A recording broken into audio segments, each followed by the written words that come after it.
Falar sobre a endometriose é fundamental para a gente esclarecer dúvidas, mitos e levar informações a tantas mulheres que são impactadas com esse tipo, com essa condição.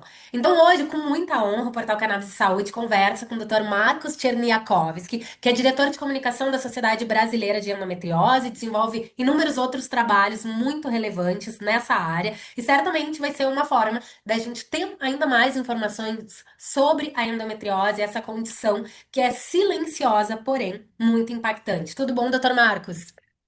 Tudo bem, muito obrigado. Obrigado, Denise, pela apresentação, obrigado pelo convite. É um prazer estar com vocês, conversando sobre um assunto extremamente importante, né, que é a endometriose e toda a sua repercussão para a mulher hoje, principalmente no século XXI. Então, Perfeito. obrigado Doutor, pelo convite. imagina, obrigada por agradecer. Quais são os principais desafios da mulher que sofre com a endometriose? Dentro dessa paciente, o diagnóstico precoce da condição ele é imprescindível, não? Ele é imprescindível e é um dos nossos desafios. Para que você tenha uma ideia, Denise, hoje, trabalhos, inclusive recentes, no mundo inteiro, isso não é uma coisa só nossa do Brasil. Pelo contrário, o Brasil é um dos países mais reconhecidamente que estudam a endometriose, que publicam sobre endometriose. Mas a média entre uma paciente ter os seus primeiros sintomas de endometriose até realmente ela ser diagnosticada por endometriose é 7, 8 anos no mundo. Né? Alguns países, claro, conseguem diminuir esse tempo, mas a média mundial nós estamos em 7. Então já começa daí o seu grande desafio de diagnosticar. Isso por quê? Porque nós estamos diante de uma doença que ela não tem um sintoma único que a defina. Cólicas menstruais intensas, que é onde tem que se chamar muita atenção. Então, ou aquela mulher, aquela adolescente que não tinha cólica, passa a ter uma cólica muito forte, muitas vezes incapacitante, como também aquela mulher que tinha cólica, mas ela começa a ser de uma maneira muito mais intensa. Isso não é uma coisa específica da endometriose. Outras doenças também podem causar entre elas mioma uterino, adenomiose, doença inflamatória pélvica crônica. Então, outras doenças acabam dando isso, como dor para se ter relação, né, no ato sexual, inchaços abdominais, uma história de infertilidade. Então, todos esses sintomas, eles não são uns sintomas que a gente chama patognomônico, ou seja, que definem endometriose, e outras doenças também têm. Outra situação é que nós estamos diante de uma doença que muito pouca gente estuda essa doença, tanto na área médica como também em relação à própria mulher. A mulher muitas vezes tem medo de expressar aquilo que ela sente. Né? Então, isso é uma dificuldade muito grande. A gente, nos nossos ambulatórios lá da faculdade ou na clínica privada, é muito comum, Denise, você pergunta para a mulher, olha, você tem dor para menstruar? Ela fala, tenho, mas é normal.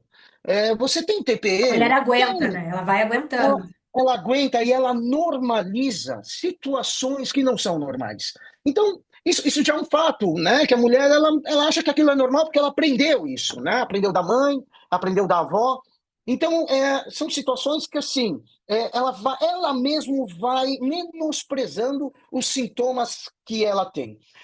Outra situação também que dificulta, que é um desafio, é a mulher que sofre com dor, ela, mesmo no dia a dia dela, no fazer dela, na atividade física, dentro de uma empresa, ela acaba não produzindo. Muitas vezes o empregador não entende muito isso, acha que é muito corpo mole e ela vai aguentando. Então, existem desafios próprios, né, do nosso dia a dia em relação a tudo isso. O doutor falou sobre o histórico, a mãe, a avó, que a mulher foi aprendendo diferentes comportamentos e normalizando o que não é normal. A endometriose, ela é uma doença que passa de mãe para filha? Como é o que se sabe atualmente sobre isso? Super importante essa pergunta. Existe um fator hereditário. Hoje nós sabemos que pacientes que têm um histórico familiar, principalmente assim, mãe e irmã, né? A chance de ela ter endometriose pode aumentar em 6 a 9 vezes. Né? Então, a anamnese, que é o histórico, quando essa paciente estiver diante de nós, é perguntar sobre o histórico familiar. Eu pergunto para todas as mulheres. Histórico familiar, se na adolescência ela tinha muita cólica ou não, porque esse é um público que a gente precisa tomar muito cuidado, porque se a gente quer ter um diagnóstico precoce, nós temos que pensar nessa doença de forma mais precoce. Principalmente o público que a gente está dando muita atenção são os adolescentes.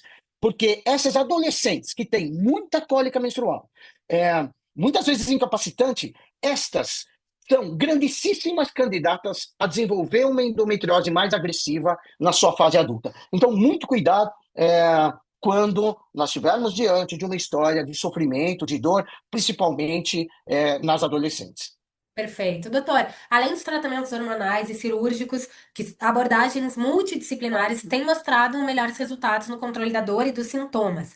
Neste campo, a cannabis medicinal poderia atuar também nessa área? Olha, Denise, é uma boa pergunta. Eu acho que para te responder melhor nesse sentido, a gente precisa de estudos mais fortes, né, cientificamente mais bem executados, né? O cannabis, é o que eu falo hoje, qualquer situação que possa nos ajudar do ponto de vista clínico é sempre muito bem-vindo. A gente avançou demais no diagnóstico e no tratamento da endometriose do ponto de vista cirúrgico. Hoje a gente tem, de fato, a gente sabe o quanto que a gente pode ajudar do ponto de vista cirúrgico, mas nos últimos 40 anos, muito pouco se avançou do ponto de vista de tratamento. O cannabis, fazendo uma relação em cima do benefício que o cannabis faz em outras situações, principalmente de dor, principalmente em causas oncológicas e causas neurológicas, a gente tem uma torcida muito grande que o cannabis também nos ajude também nessa dor pélvica crônica, principalmente em pacientes que as terapias convencionais não se mostram muito assim, boas para aquela mulher. Então, em dor pélvica crônica refratária, aquela que você já tentou todos os tipos de opioides, todos os tipos de situações, para essas que a gente realmente está estudando muito em relação ao cannabis, né? Mas os estudos ainda são promissores. Nada que eu possa falar para você aqui que, olha, nós temos como rotina hoje usar o cannabis para tratamento da endometriose. Por isso, por faltar trabalhos científicos randomizados, muito bem determinados, para que nos garanta realmente que ele é eficaz em relação a medicações que já tem no mercado, em relação a placebo. Perfeito, doutor, perfeito. Eu enviei prévia a essa entrevista a um estudo que foi realizado por pesquisadores australianos na Western Sydney University, que mostrou que a cannabis poderia sim ser útil tanto no tratamento da endometriose quanto de outros transtornos ginecológicos. Então, eu sei que o doutor Marcos viu também essa pesquisa, né, que foi uma figurinha que a gente trocou prévia a essa entrevista, sempre com esse norte do portal Cannabis Saúde, do meu trabalho como jornalista, e eu sei que da parte do doutor também um viés científico. Então, eu gostaria de saber o que que o doutor observou nessa pesquisa, né, que apontou que sim, de fato, poderia ser útil o uso da cannabis medicinal para essas mulheres, para endometriose, e como, de uma maneira geral, como é que o doutor observa essa crescente, doutor, em relação às pesquisas e à utilização da cannabis medicinal? Perfeito. Então, não só esse trabalho que você nos enviou, existem outros trabalhos também, muitos deles observacionais. Esse é um trabalho observacional, e esse é o grande problema dos estudos com cannabis. O N, né, o número de pessoas avaliadas, é um número muito pequeno comparado ao montante de pacientes que a gente tem.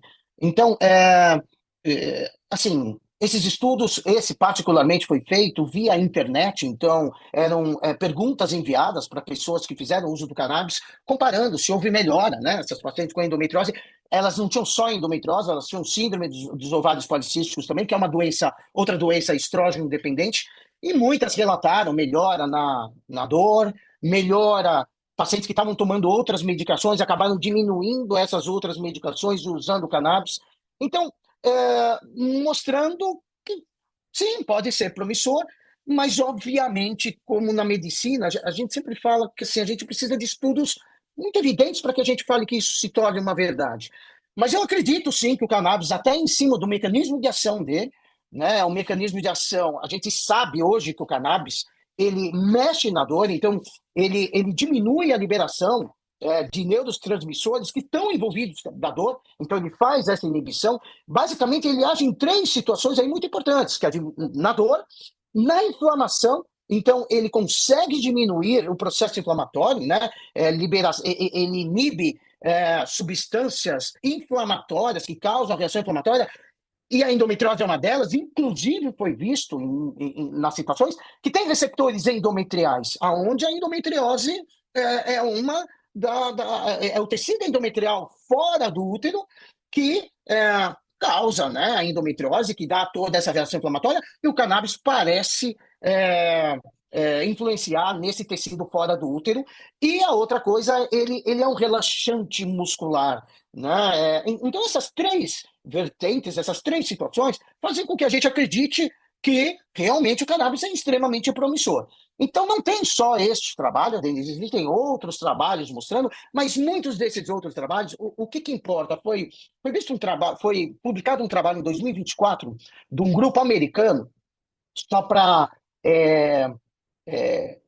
que vocês tenham uma ideia, que foi um trabalho de meta-análise, ou seja, colocando todos os trabalhos até lá, quais realmente teriam uma credibilidade grande para fazer parte de um grande estudo. E para que você tenha uma ideia, em mais de 10 anos, só teve duas meta-análises em relação ao cannabis, e a conclusão dessa meta-análise é que tudo bem, o cannabis tratou tudo, mas que a gente precisa de trabalhos mais evidentes, com estudos com pacientes em maior número, né, de pacientes, para que a gente determine realmente o benefício especificamente para a endometriose. Excelente, doutor. Muito obrigada.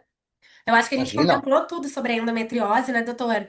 Muito obrigada por participar dessa entrevista do Portal Cannabis Saúde. A gente fica às ordens sempre para trocar essas informações científicas. Quero essa pesquisa também para colocar na nossa matéria sobre endometriose. Pessoal, essa foi a entrevista com o doutor Marcos Cherniakovsky, diretor de comunicação da Sociedade Brasileira de Endometriose. Doutor, uma honra falar com o doutor e ter tanto conhecimento. Muito obrigada.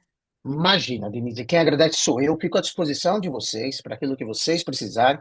A própria Sociedade Brasileira de Endometriose também está aberta para vocês, como diretor de comunicação, já posso falar isso para vocês. E parabéns pelo trabalho de vocês e por todos esses estudos aí em relação.